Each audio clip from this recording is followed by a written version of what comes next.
Buenos días. Eh, Hoy vamos a explicar la bolilla 18, que es el Consejo de la Magistratura de la Nación. El Consejo de la Magistratura de la Nación está regulado en el artículo 114 de la Constitución Nacional. Es un órgano creado por la reforma de 1994, que como ya vimos en la bolilla anterior, participa en el proceso de designación de los jueces inferiores de la justicia federal o justicia nacional y de la justicia también nacional de la capital federal, a partir de lo que explicamos de que es una justicia que originariamente correspondía al territorio de la capital federal, es decir, era territorio federal, y hoy frente a la autonomía es una de las funciones o facultades que no se han delegado en forma definitiva y amplia a la ciudad autónoma por ley, conforme lo establece la Constitución. En principio, el artículo 114 va a fijar una composición difusa del Consejo de la Magistratura de la Nación, que va a generar el hecho de que recién la ley va a ser aprobada en 1998, es decir, que va a fijar la definitiva composición del Consejo de la Magistratura y va a ser operativa a partir de ese momento el Consejo, con lo cual digamos, en la segunda presidencia de Carlos Menem entre 1995 y 1999, en una parte importante de ese periodo, los jueces inferiores seguían siendo designados por el viejo sistema constitucional, es decir, por ofrecimiento o proposición del presidente de la República con acuerdo del Senado Nacional. En principio el artículo 114, bueno, establece una regla de carácter general en la medida en que debe estar regulado por una ley especial que a la vez regula simultáneamente el Consejo de la Magistratura y el jurado de enjuiciamiento, que está tratado en el artículo 115 de la Constitución Nacional, y debe reunir una mayoría especial, que es la mayoría absoluta de la totalidad de miembros de cada Cámara, para aprobación de esa ley y eventualmente para su reforma. Esto estableció, digamos, esta mayoría agravada estableció justamente la dificultad de poder sancionar, entre otras,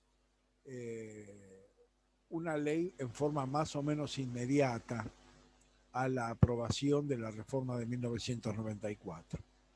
Es decir, la integración difusa, de lo cual me voy a ocupar a continuación, por un lado, y esta mayoría agravada por otro, fueron las dificultades que hubo que enfrentar, a la cual hay que agregarle el hecho de el rol futuro de la Corte Suprema de Justicia de la Nación, porque muchas de las funciones que a partir de la reforma se transferían al Consejo de la Magistratura eran antes funciones propias de la Corte Suprema de Justicia de la Nación. Eso también generó un nivel de tensión que vamos a ver cómo lo resuelve la ley inicial del Consejo de la Magistratura.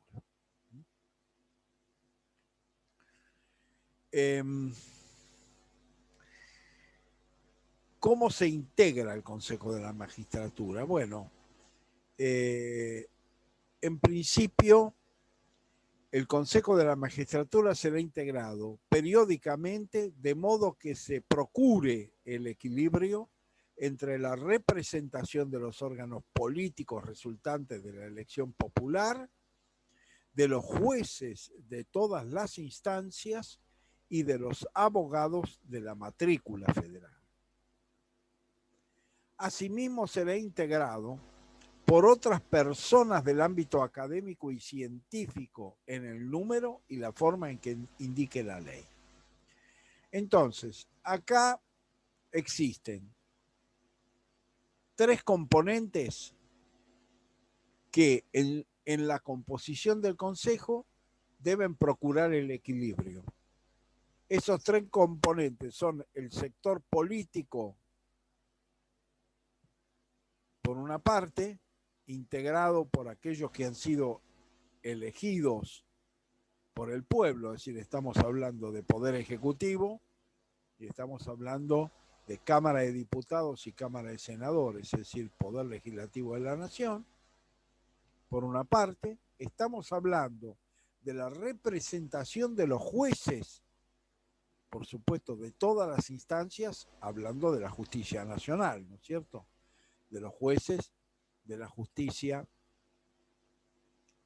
nacional, de la Constitución Nacional. Y en tercer lugar, de los abogados de la matrícula federal, porque evidentemente estamos hablando del Poder Judicial de la Nación, ¿no? Es decir, aquellos que están inscritos en la matrícula federal. Y a su vez hay un cuarto componente que es el sector académico que está por fuera de esta relación de equilibrio. Porque dice que va a participar en el número y la forma que lo establezca la ley. Ahora bien, esa primera aproximación va a generar todo un criterio interpretativo difuso. ¿Por qué? Porque no dice que mantengan el equilibrio, en primer lugar. Dice que se procure el equilibrio. Por lo tanto, si hay 3 de un lado y 2 del otro, como sucede, por ejemplo, en la actualidad, los jueces tienen 3 representantes y los abogados 2. ¿Se procura o no el equilibrio? ¿Hay equilibrio o no hay equilibrio? Este es un debate. Un eje de debate que, vuelvo a insistir, no está tampoco sellado definitivamente, porque a su vez, cuando se produjo esta reforma que llevó a que los jueces tuvieran 3 representantes y los abogados 2 representantes, por ejemplo, dentro del Consejo de la Magistratura, el colegio, la Federación Argentina de Colegio de Abogados planteó la inconstitucionalidad y esta nunca se resolvió. Es decir, es un juicio que duerme, digamos, en la Corte Suprema de Justicia de la Nación. ¿Por qué? Y bueno, porque justamente la interpretación de procurar el equilibrio es de por sí difusa. Una diferencia de 3-2 es procurar el equilibrio. Hay que analizar la totalidad de los componentes. Bueno, este es un debate. El segundo debate es la relación entre el sector político y no político. Es decir, diputados, senadores, representantes de la Cámara de Diputados, de la Cámara de Senadores y del Poder Ejecutivo Nacional con relación a los representantes, jueces, abogados, académicos, que es otro factor de tensión. ¿Por qué es otro factor de tensión? Porque lo que se procuró con la reforma, esta es una realidad, lo que se procuró con la reforma y la creación del Consejo de la Magistratura es justamente quitarle parte, al menos, parte del peso político que la designación de los jueces tenía antes de la reforma, que eran simplemente pura y exclusivamente político porque lo proponía el Poder Ejecutivo y le daba su acuerdo el Senado Nacional. Es decir, que era de pura intervención del sector político o exclusiva intervención del sector político. La reforma de 1994, que volvemos a insistir también, recuerden ustedes, forma parte de lo que se conoció como Pacto de Olivos, es decir, un acuerdo político entre radicales y peronistas, que justamente generó esta situación, es decir, la ausencia de un acuerdo, la ausencia de un consenso suficiente, respecto a aspectos vinculados estrictamente con la integración o el número de integrantes del Consejo de la Magistratura, a diferencia de lo que sucede en la provincia de Buenos Aires, donde la reforma de 1994 crea el Consejo de la Magistratura, pero además se determina un número de integrantes por cada sector. Con lo cual, bueno, ¿eso qué exige? Bueno, que para cambiar el número hay que cambiar, hay que reformar la Constitución. Bueno, en este caso es lo que determine la ley.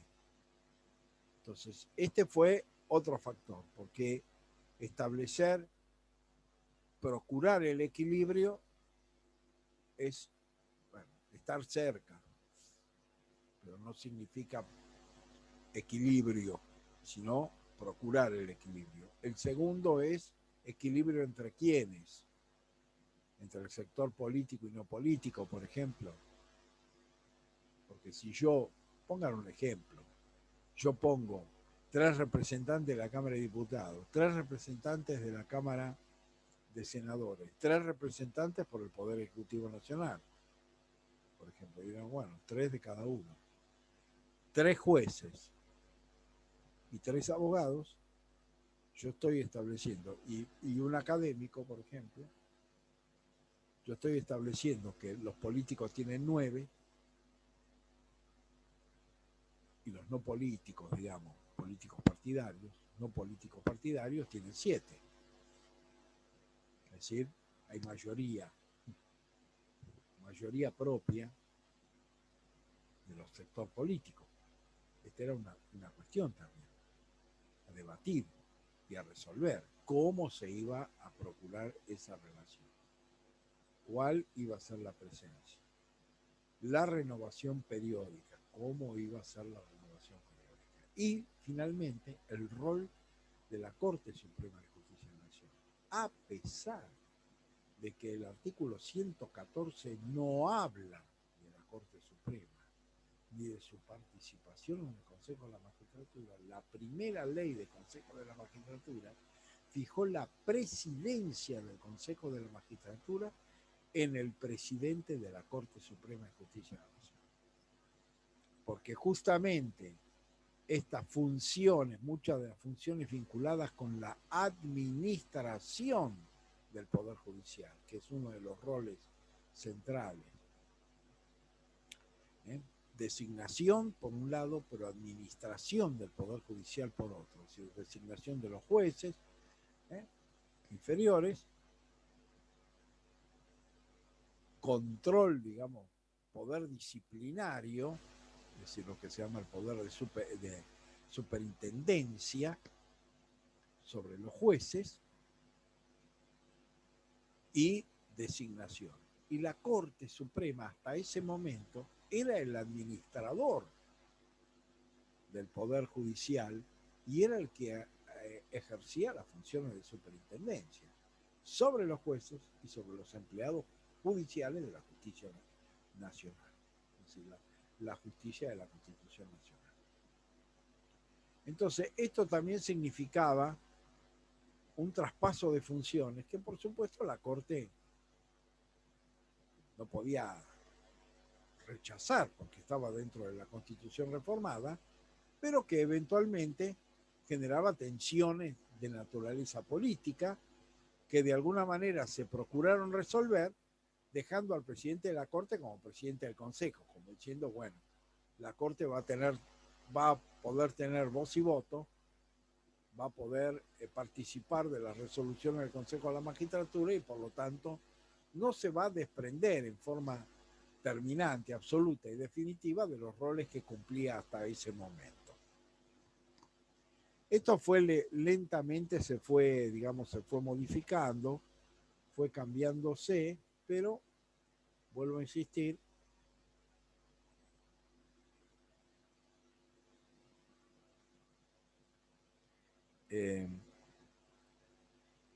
lentamente se fue modificando. Se fue modificando el Consejo, primero con el número de integrantes, es decir, la primera ley, que es la 24.939, son leyes que fueron marcando, digamos, modificaciones en la composición. Es decir, originariamente, por Profe, ejemplo, disculpe, había ¿puede repetir el número de ley? un número total de 19 integrantes. De esos 19 integrantes había no solamente representación, había representaciones de la Cámara de Diputados y de la Cámara de Senadores por la mayoría y por la minoría, por ejemplo, con lo cual había una mayor diversidad, y había la designación del presidente de la Corte como presidente del Consejo de la Magistratura de la Nación. Ese régimen se modifica en el año 2006 con la ley 26.080, el régimen del Consejo, que elimina al presidente de la Corte de la integración, es decir, porque ya en ese periodo, en esos años, de alguna manera se encaminan las relaciones institucionales entre el Consejo y la Corte. La Corte mantiene su rol de superintendencia sobre los empleados judiciales.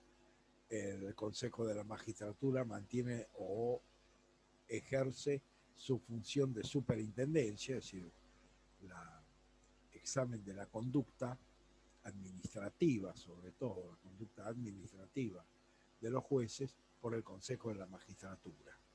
Por otro lado, la otra cuestión básica, que es el tema del presupuesto, por ejemplo, y administración, como la Corte mantiene la superintendencia, es decir, el control de la conducta administrativa sobre los empleados, es el que por acordada otorga los aumentos salariales para los empleados de la justicia federal.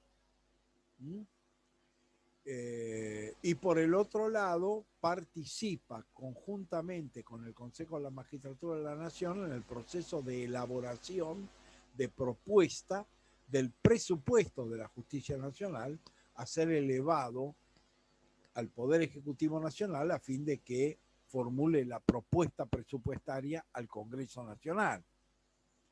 Entonces, bueno, eso ha establecido de alguna manera un mecanismo de interrelación entre el Consejo de la Magistratura y Corte Suprema de Justicia de la Nación, una distribución de competencias en ese marco y por lo tanto un nuevo funcionamiento, vuelvo a insistir, desde el punto de vista de la superintendencia, del control administrativo del funcionamiento del Poder Judicial, no disciplinario, sino estamos hablando de las conductas o inconductas administrativas, y las cuestiones vinculadas con la aprobación, propuesta y ejecución presupuestaria. Bueno, todo eso se fue, digamos, consolidando en la relación entre el Consejo y la Corte, y evidentemente eso llevó, digamos, definitivamente a excluir a integrantes de la Corte Suprema de Justicia de la Nación como miembros del Consejo de la Magistratura de la Nación, como estaba previsto en la ley originaria.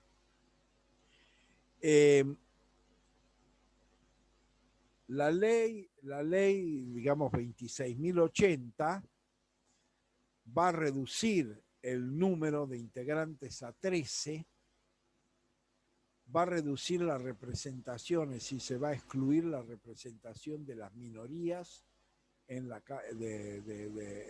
que se refiere a la pertenencia político-partidaria de los representantes de la Cámara de Diputados y de la Cámara de Senadores.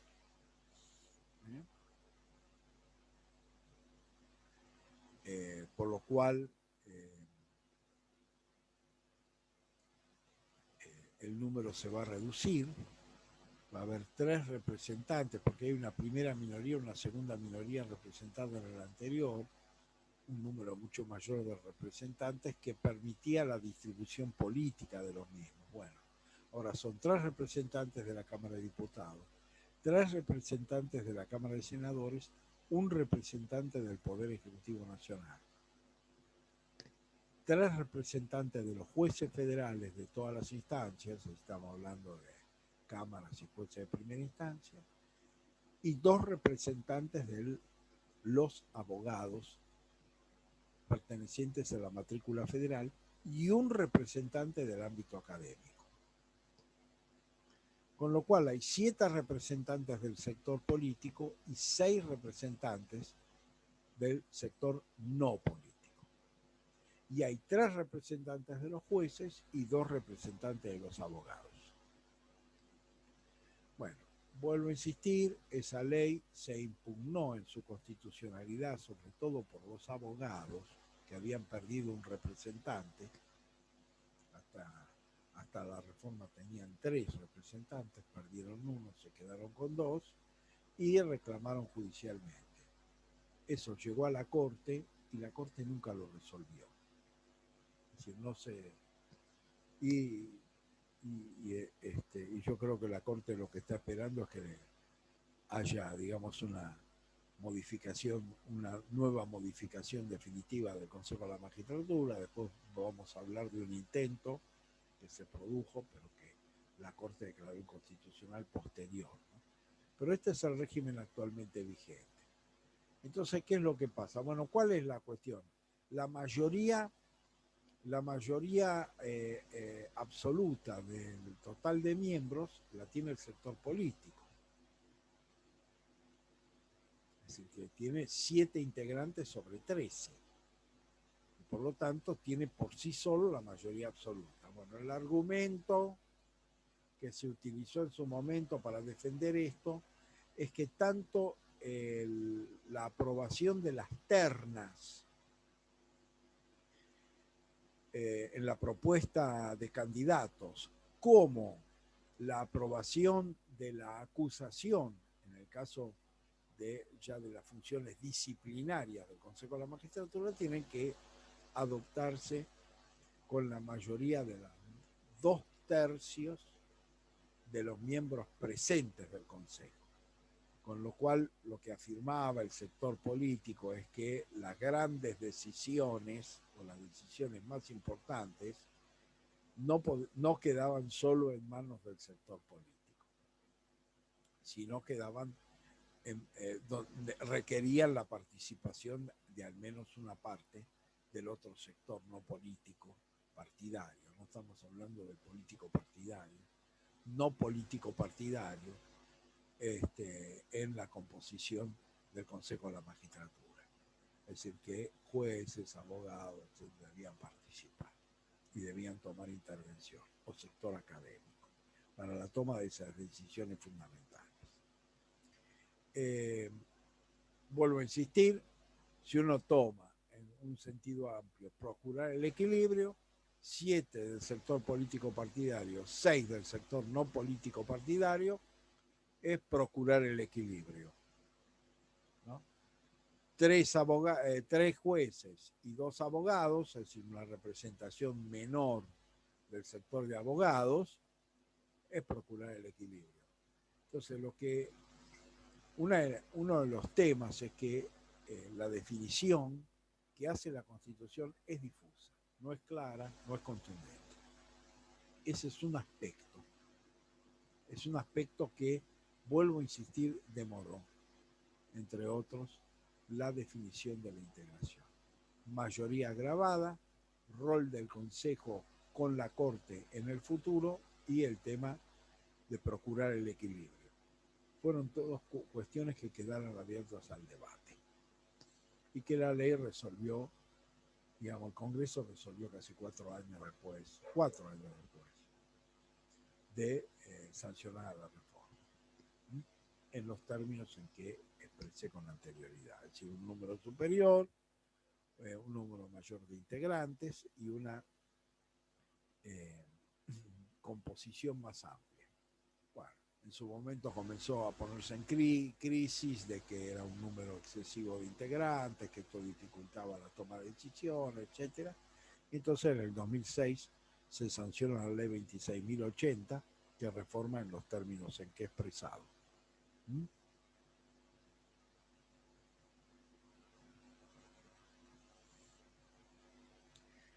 Eh,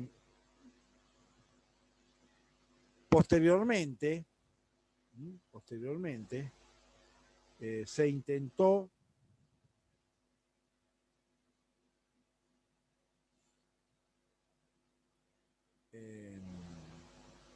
modificar la composición en la ley, con la ley 26.855. Esa composición se modificó en el sentido de establecer no ya una proporción que era de mantener los 3 abogados, mantener 3 jueces, 6 legisladores, 3 diputados, 3 senadores, un representante del Poder Ejecutivo. Pero a su vez se incorporaban 6 académicos. Este era uno de los debates. ¿Cuál era el argumento? Los académicos están por fuera de la pauta constitucional de procurar el equilibrio. Es decir, y la remisión que hace la Constitución es a la ley que se dicte.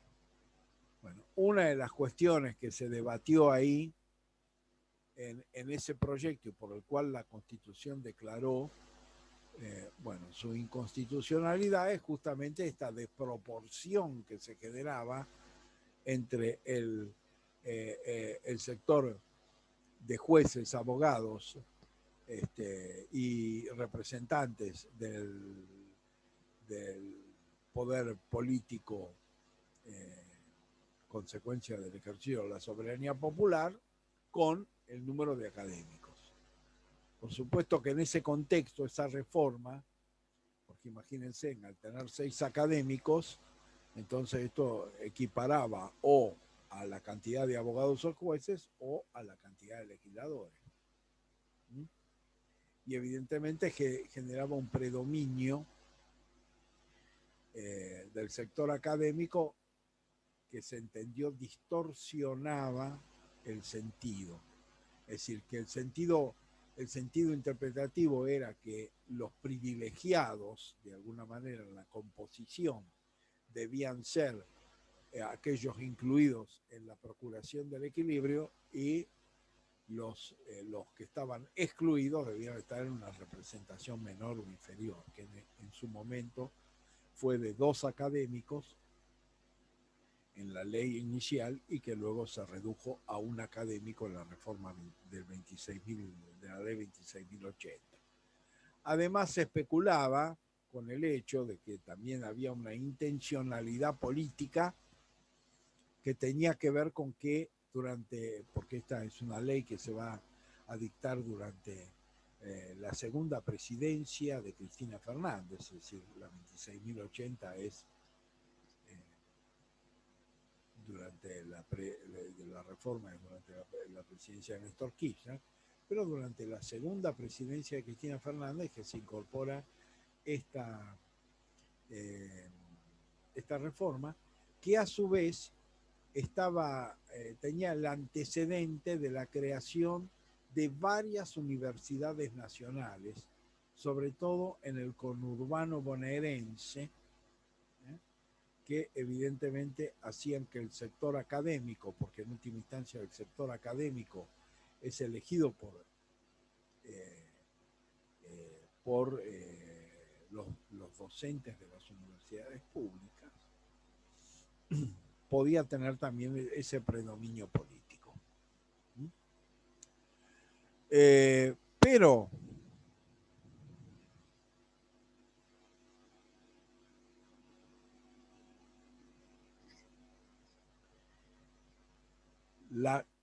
el cambio fundamental es que las postulaciones de candidatos, abogados y jueces no eran formulados, conforme lo establece la ley originaria, la 26.080, por el núcleo de abogados o por el núcleo de jueces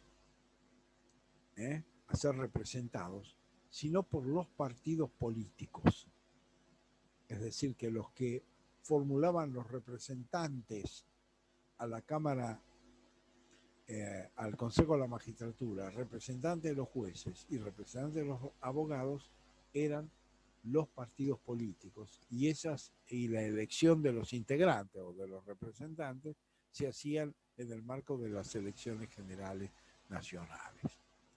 Entonces, esto fue una de las cuestiones que más fuertemente se criticó, en la medida en que, si bien la Constitución no establece quién elige esas representaciones, se entendía que eran el grupo de los propios representados, digamos.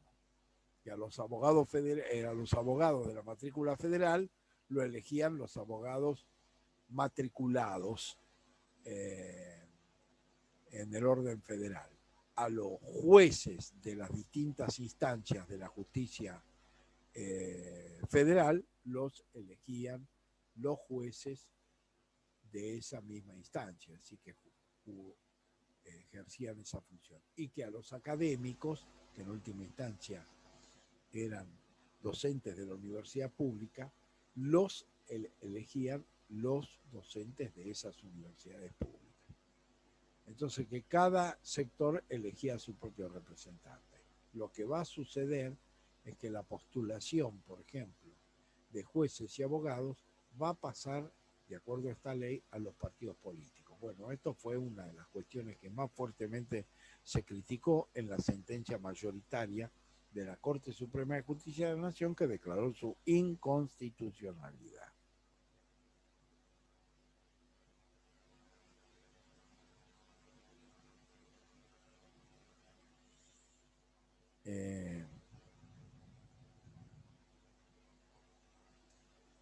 Y que por lo tanto estas postulaciones se terminaban definiendo en las elecciones preliminares, ¿no? En las PASO, el desarrollo de las PASO presidenciales. ¿Por qué? Porque en última instancia la elección era por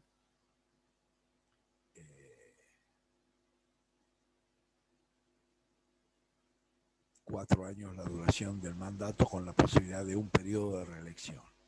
La otra cuestión que va a incluir es que las mayorías van a reducirse de los 2/3 de los presentes para las cuestiones disciplinarias y para las cuestiones vinculadas con la aprobación de ternas a la mayoría absoluta de la totalidad de miembros del Consejo de la Magistratura. Entonces, en ese contexto, las posibilidades, digamos, sobre un total de 19 miembros, es decir, se volvía a la composición anterior, el peso del sector académico era también importante para la construcción de esa mayoría menos agravada, ¿no? Es decir, la ley que regulaba el Consejo de la Magistratura, 26.080, establece esa elección con determinadas atribuciones, sobre todo disciplinarias y de aprobación de las ternas, con los 2/3 del total de miembros presentes. Era una forma mucho más agravada que esta. Entonces, estos cambios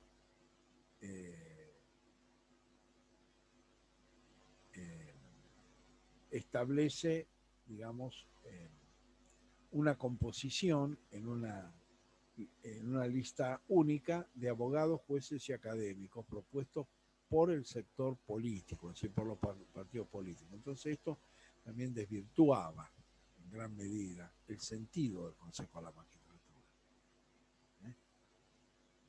porque generaba un condicionamiento futuro. Es decir, si alguien se incorpora como juez al Consejo porque lo sostuvo el partido, el Frente de Todos, y bueno, después hay una situación de lealtad implícita al partido político que lo ha ungido en ese cargo o le ha permitido ingresar a la lista de para incorporarse al Consejo de la Magistratura en ese cargo. Bueno, eso la mayoría de la Corte lo declaró inconstitucional, sobre todo por este número de académicos que rompía con el equilibrio con respecto a los otros sectores, aunque estaba por fuera de él. Es decir, el único que votó a favor de la reforma fue Raúl Zaffaroni, y justamente utilizando estos huecos del artículo 114. Están por fuera de procurar el académico está por fuera del equilibrio, dice la Constitución que va a ser la ley la que determine su forma de participación, con lo cual no había ninguna limitación explícita o expresa en ese aspecto. Tampoco la Constitución, en el artículo 114, dice quién y cómo se eligen los representantes de los abogados y de los jueces, y aún del sector académico. En este último caso hay una remisión expresa de la ley. En el segundo hay un vacío constitucional a medida que nada expresa. Entonces, nada dice sobre la forma de elección. Entonces, vuelvo a insistir, en este caso se aplicaron reglas de carácter general, en la medida en que la representación debe provenir del mismo sector que es representado y que se aplica, digamos, a los diputados, senadores y representantes del Poder Ejecutivo, si no se eligen en elecciones generales. Es decir, son los propios diputados los que lo eligen, son los propios senadores los que lo eligen, y es el titular del Poder Ejecutivo, el presidente de la República, el que elige sus representantes. Con lo cual esto por extensión se aplicaba a los jueces, a los abogados y al sector académico. Entonces, estas cuestiones de la forma de elección, el mecanismo de elección, el número de académicos, etcétera, bueno, es lo que generó, entre otros argumentos, el rechazo mayoritario de la Corte Suprema de Justicia de la Nación sobre esta base. Entonces, eso es lo que definió, digamos, como está definido en la actualidad, en la 26.080, la composición del Consejo de la Magistratura.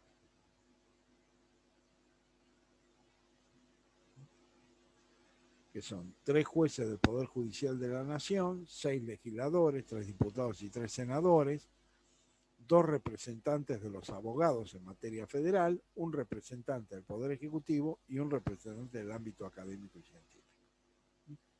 Esta es la composición actual, que genera esta relación de 7-6 entre el sector político partidario y el sector calificado como no político partidario. Este es un tema entonces que sigue siendo objeto de análisis, sigue siendo objeto de estudio.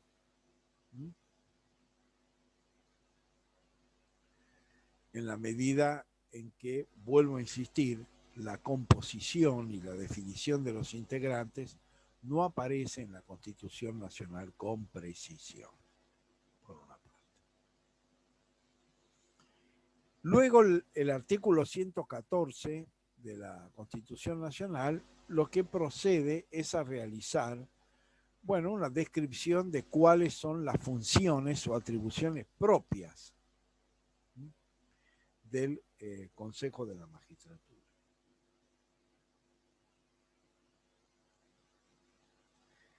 En principio dice emitir propuestas internas vinculantes para el nombramiento de los magistrados de los tribunales inferiores.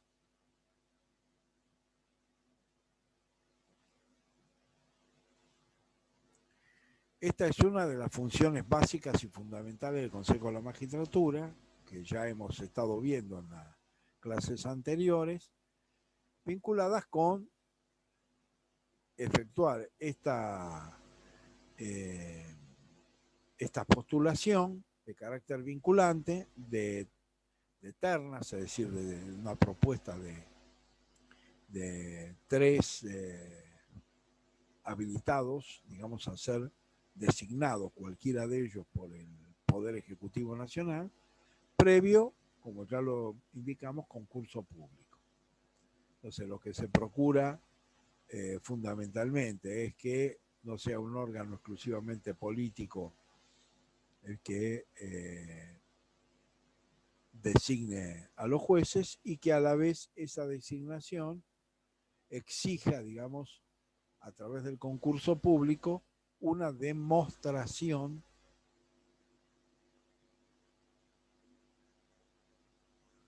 Bueno, acá me piden, no sé si es la ley 26.080, la ley actual que rige el Consejo de la Magistratura es la ley 26.080, esa es la ley actual, es la ley que está regulando el Consejo de la Magistratura en la actualidad.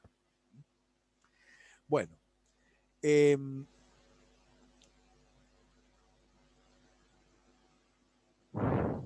decir, esto aparece en la primera, ¿no? El primer párrafo dice seleccionar mediante concursos públicos los postulantes a las magistraturas inferiores. Es decir, la primera obligación es convocar a concursos públicos. La segunda es emitir una terna vinculante para el nombramiento de los magistrados de los tribunales inferiores. Estamos hablando de tribunales inferiores a la Corte Suprema de Justicia de la Nación, que como ya vimos, mantiene el criterio de designación histórica propuesta del presidente con acuerdo del Senado, aunque con modificaciones, digamos, reglamentarias por decreto del Poder Ejecutivo y también dentro del marco del Congreso, por ejemplo, la audiencia pública, ¿no? En el Senado Nacional. Pero acá fijan dos pautas fundamentales para la elección de esos jueces.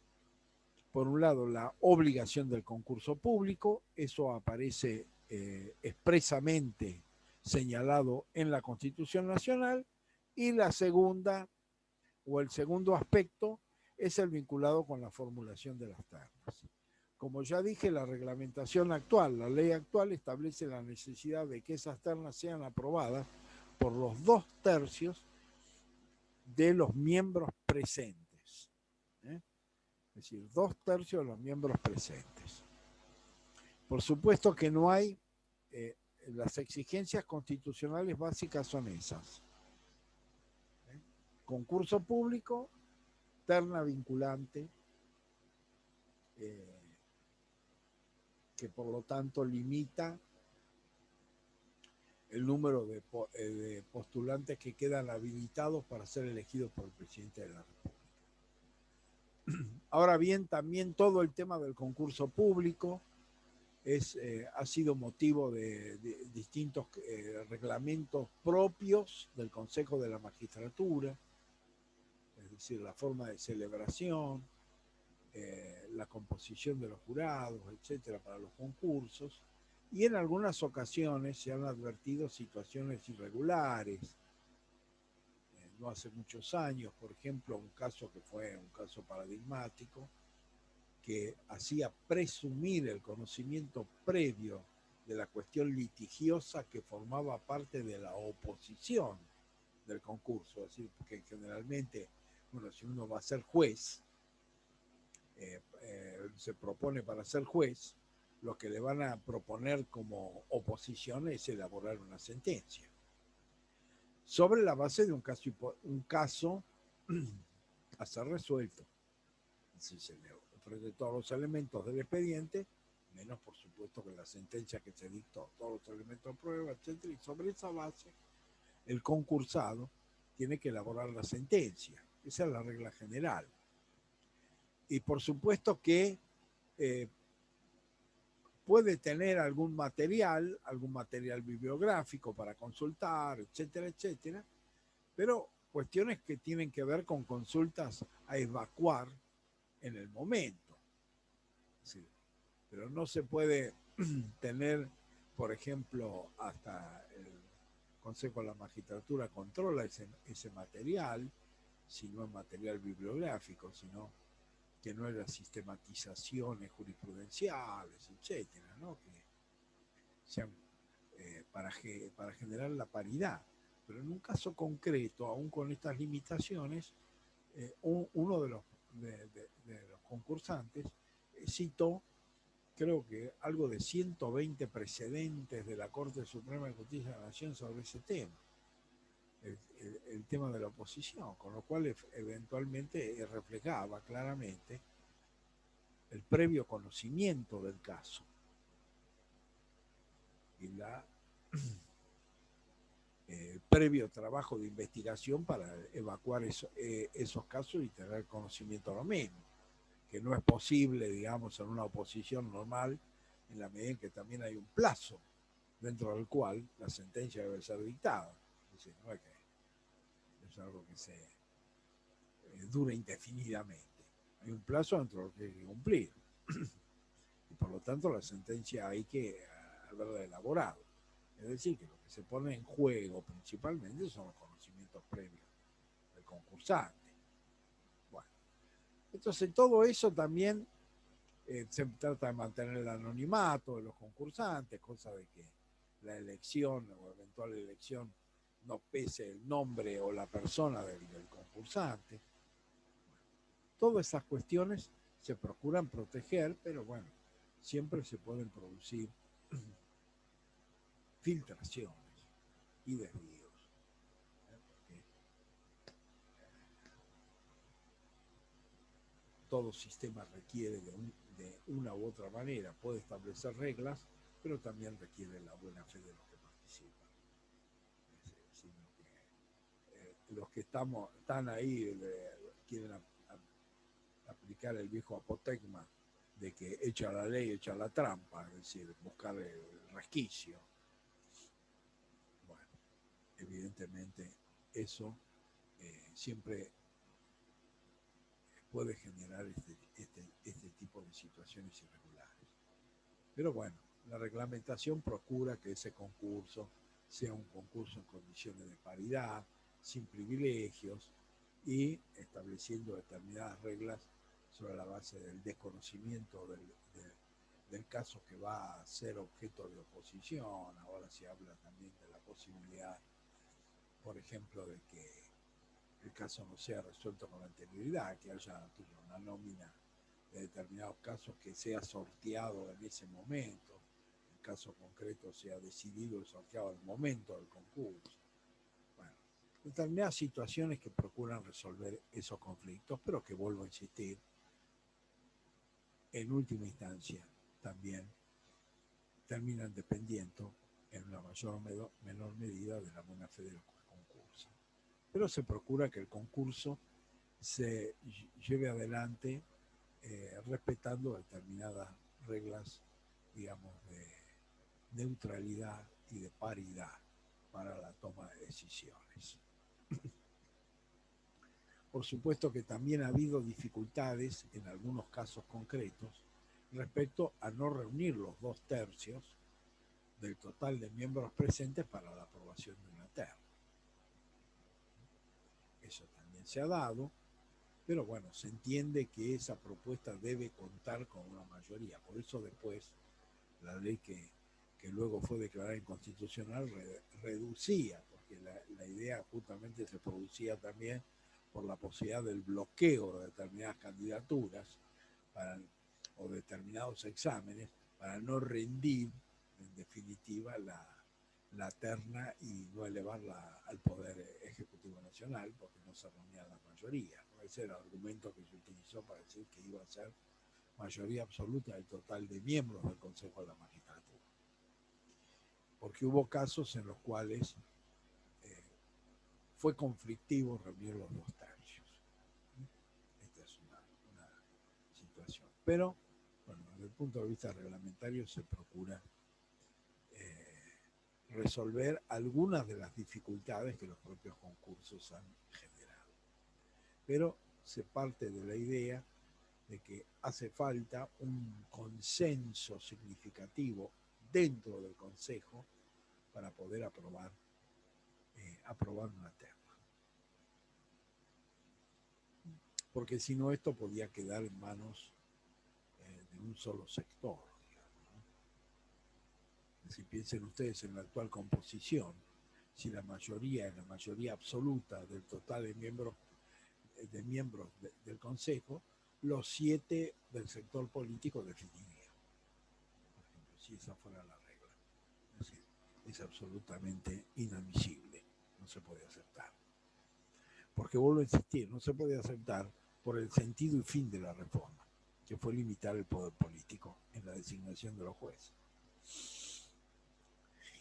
Bueno, luego es administrar los recursos y ejecutar el presupuesto que la ley asigne a la administración de justicia. Entonces acá apareció, la atribución es una atribución general.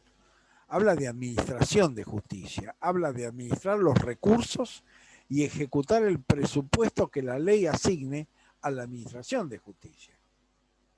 ¿Eh? Entonces, como ya he señalado, en realidad la práctica institucional ha establecido que la relación del Consejo se establece con respecto a los jueces y la relación de la Corte se establece con respecto a los empleados. Entonces, una forma de administrar los recursos es fijar los aumentos salariales de los empleados. Y esto lo hace la Corte Suprema de Justicia de la Nación, entendiendo de que conserva la superintendencia con relación a los empleados judiciales. Entonces, esto ha generado, es decir, que si la administración sería total y absoluta del Consejo de la Magistratura, los aumentos salariales de la justicia federal la debería determinar de los empleados el propio Consejo, porque la redacción habla de la administración de justicia. Entonces no dice del funcionamiento de los tribunales, que también si lo dijera implica también incorporar los empleados, ¿no? O que solo específicamente hablara de administrar los recursos destinados a jueces y funcionarios judiciales, excluyendo a los empleados. Pero eso no está en nada claro en el texto de la Constitución. Y de alguna manera, digamos, se resolvió sobre la base de que conforme se establece en los incisos subsiguientes, la función de control, tanto administrativa como disciplinaria, la tiene el Consejo de la Magistratura con respecto a los jueces. En cambio, la relación con los empleados se mantiene dentro de la órbita de la Corte. Esta es la interpretación a la que se llegó. Al igual que hay un trabajo conjunto de la Corte y del Consejo de la Magistratura en la elaboración de la propuesta presupuestaria. Entonces hay una parte de participación colectiva entre la Corte y el Consejo de la Magistratura en la elaboración del presupuesto y también una actividad conjunta en la ejecución del presupuesto. Esto es lo que se ve en la práctica institucional.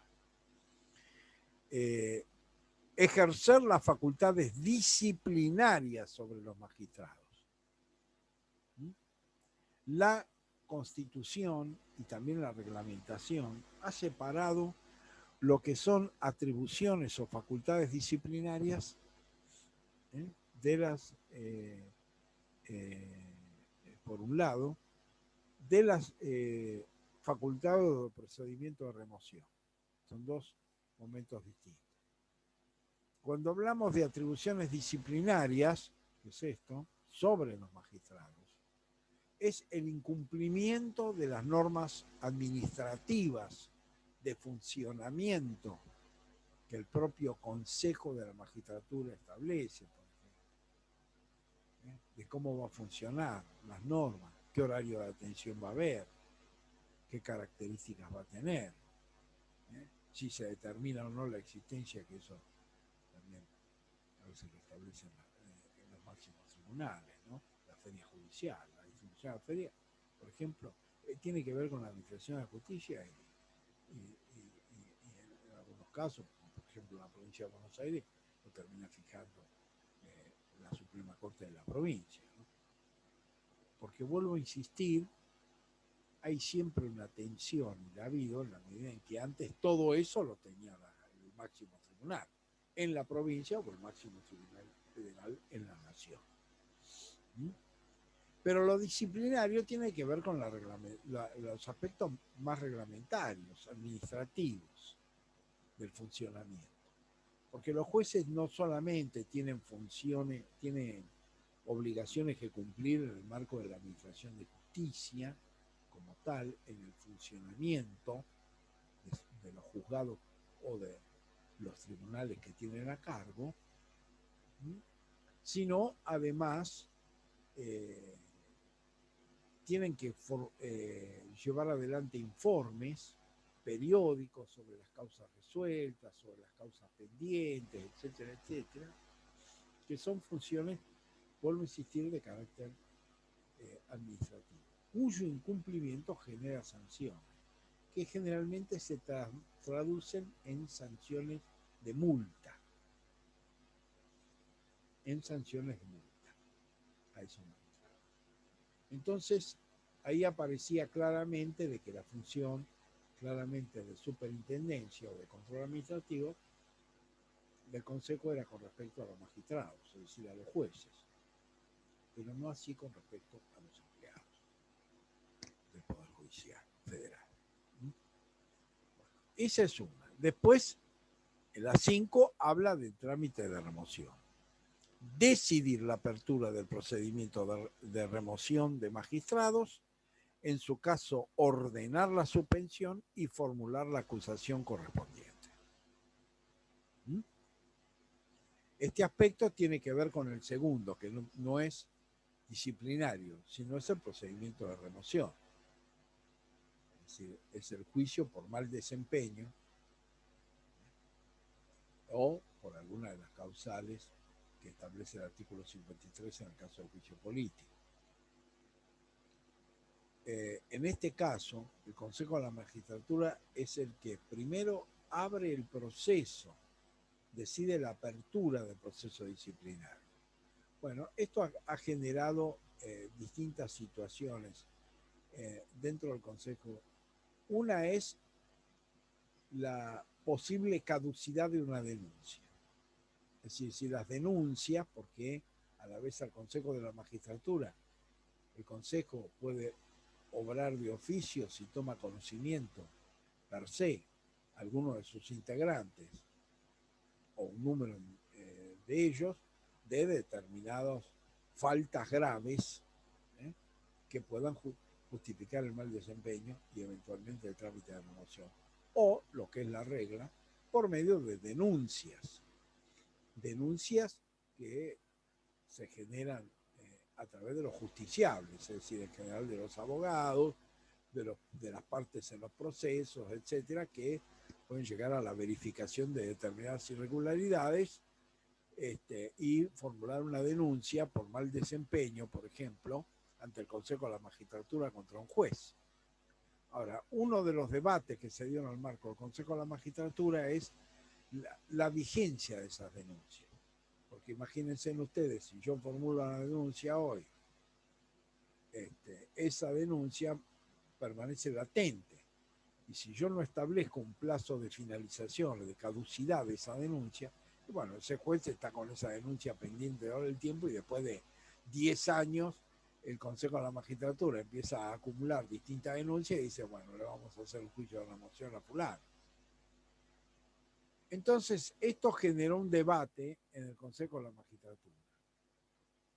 Los jueces, ¿qué pretendían? 2 años de vigencia de la denuncia. Después de 2 años, la denuncia caducaba y no podía ser utilizada en contra de ese juez o magistrado denunciado.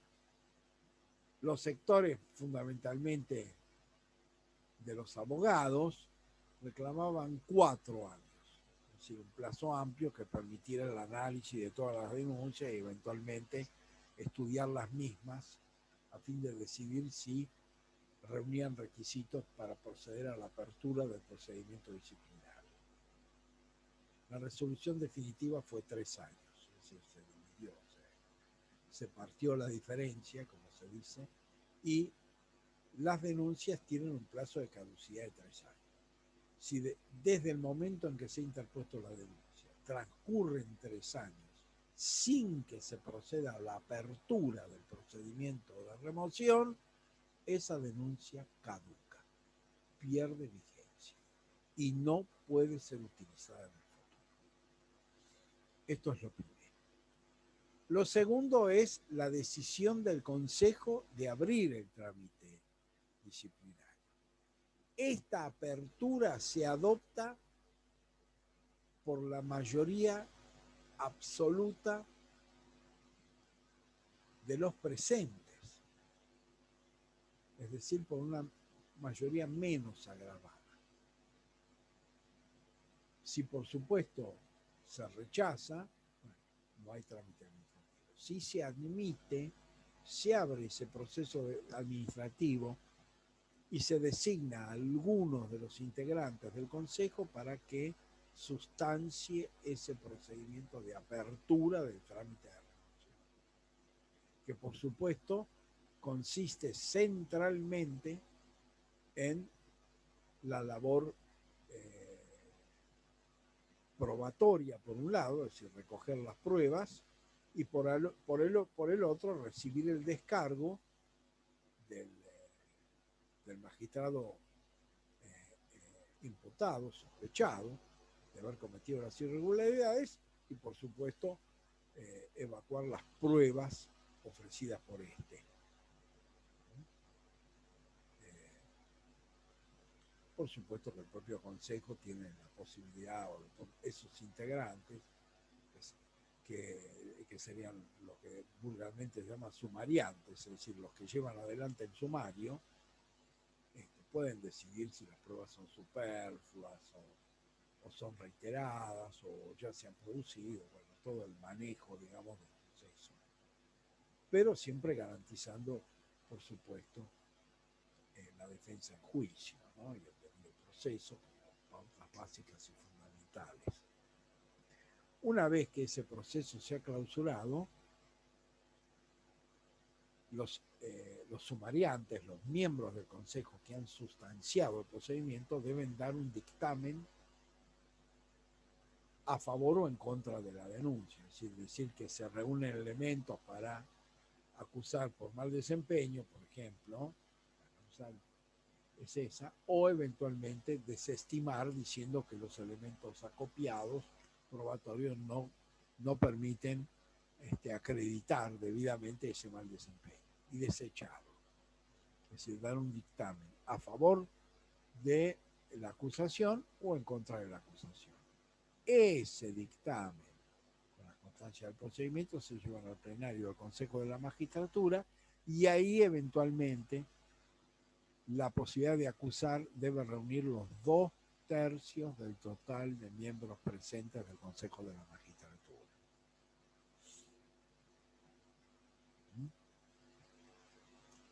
Y habilitar la posibilidad del juzgamiento.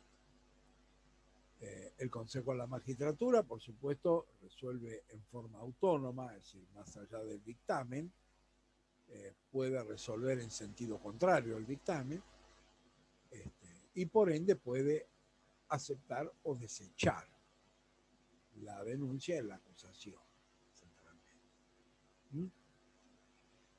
Ha habido, durante el gobierno anterior, una situación que fue cuestionable desde un punto de vista ético más que formal o jurídico, que fue la acusación, es decir, la aprobación de la acusación contra el juez Freiler,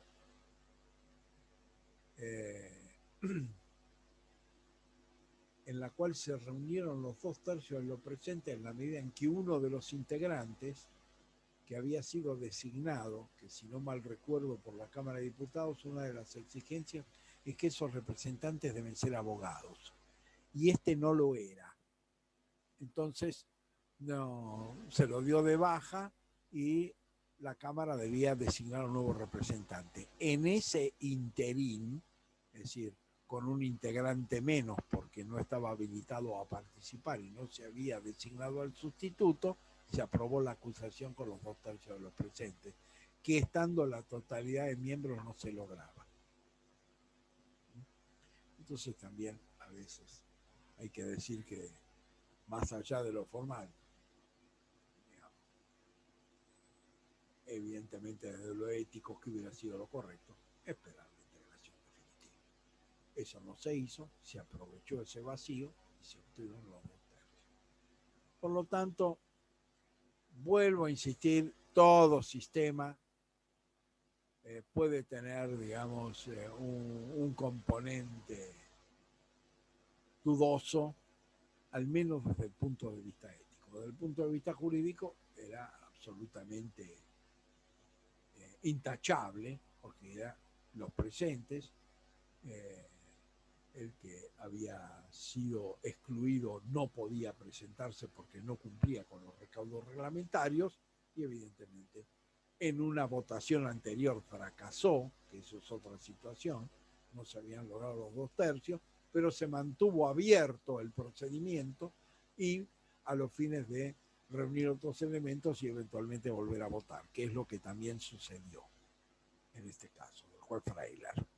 Y se volvió a votar en una segunda oportunidad con la ausencia de uno de los integrantes porque no reunía los requisitos legales pertinentes, y no se esperó su sustitución, porque justamente si no, esos 2/3 no se lograban.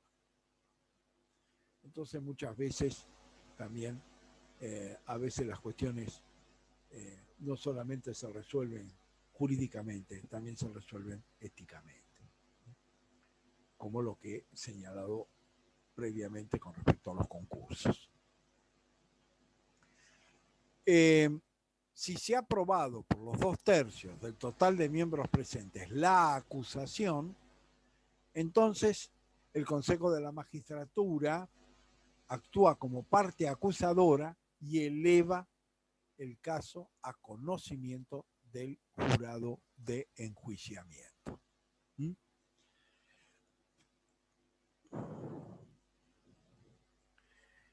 Después, el artículo 115 tiene una limitación temporal del propio enjuiciamiento. Dice que el proceso de enjuiciamiento no puede tener una duración superior a 180 días.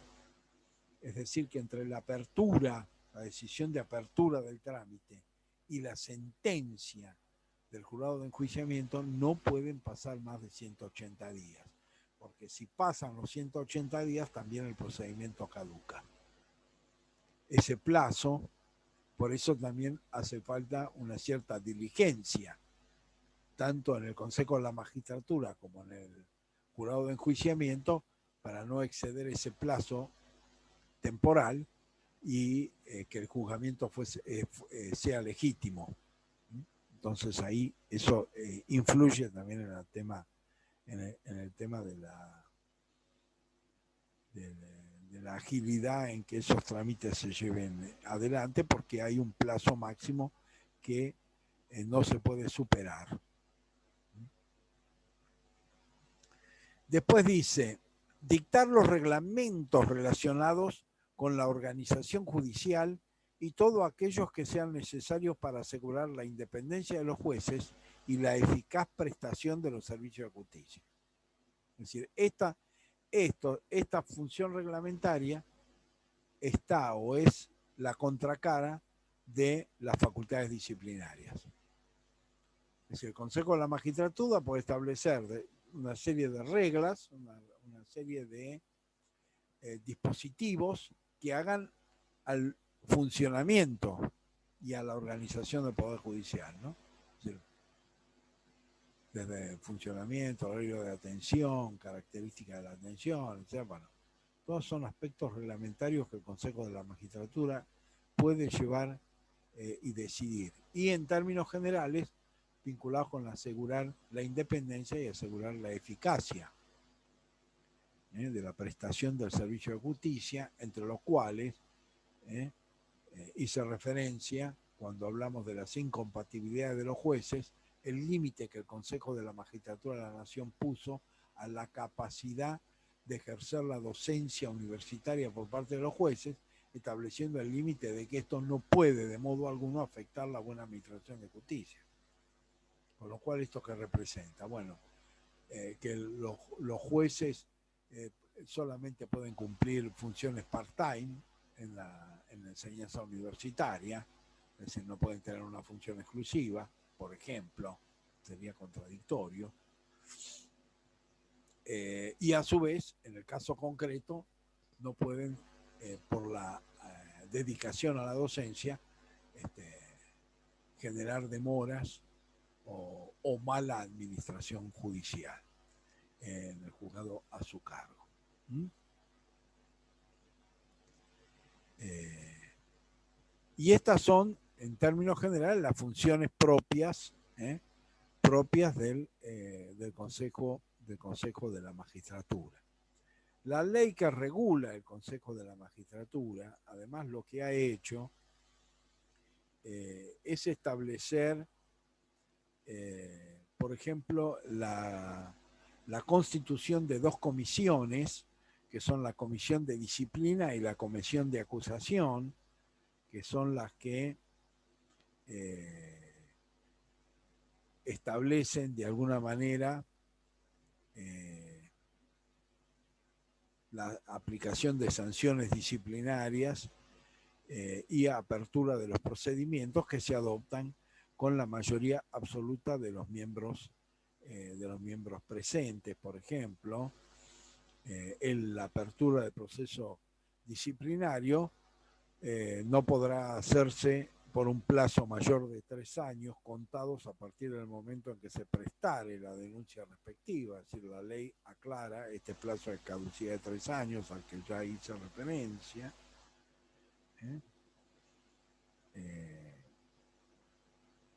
Y por lo tanto, además de estos aspectos, la ley hace una descripción de determinadas conductas que eventualmente puedan llegar a generar, digamos, o pueden ser causales de remoción. Por ejemplo, desconocimiento inexcusable del derecho, el incumplimiento reiterado de la Constitución Nacional, normas legales y reglamentarias, la negligencia grave en el ejercicio del cargo, la realización de actos de manifiesta arbitrariedad en el ejercicio de sus funciones, los graves desórdenes de conducta personales, el abandono de sus funciones, la aplicación reiterada de sanciones disciplinarias, la incapacidad física o psíquica sobreviniente para ejercer el cargo. En este caso no se producirá la pérdida de los beneficios previsionales, con lo cual está incorporándose una serie de causales de remoción específicas que, si bien remiten al artículo 53 de la Constitución Nacional, es decir, mal desempeño, comisión de delito en el ejercicio de funciones o los crímenes comunes, hay una descripción de determinadas situaciones que generan ese mal desempeño, porque justamente, como ya lo aclaramos al hablar de las funciones de la Cámara de Diputados y de la Cámara de Senadores en el juicio político, en general la causal más utilizada es la de mal desempeño, y por supuesto que la causal de mal desempeño es una causal amplia que podría abarcar distintas situaciones. Entonces, lo que la ley 26.080 prevé es que ese mal desempeño debe remitirse a alguna de estas causas o debe probar alguna de estas situaciones descritas en la ley para que constituyan una causal válida de remoción y de mal desempeño. Con lo cual la ley, digamos, ha procurado precisar, no en forma absoluta, pero sí en forma genérica, un poco más, es decir, la gravedad, sobre todo la gravedad de las conductas que son necesarias para generar una condena de remoción y una apertura previamente, una apertura, digamos, del trámite disciplinario y la consiguiente acusación ante el jurado de enjuiciamiento. Bueno, vamos a dejar acá y en la próxima clase del lunes vamos a entrar a analizar el jurado de enjuiciamiento, su composición, sus características y sus atribuciones conforme lo dispuesto en el artículo 115 de la Constitución Nacional y las previsiones contenidas en la ley 26.080, que es la que regula el Consejo de la Magistratura y regula el jurado de enjuiciamiento, en la medida en que la propia Constitución establece que ambos institutos deben ser regulados en una ley única. Muy bien, nos vemos entonces por este medio el próximo lunes.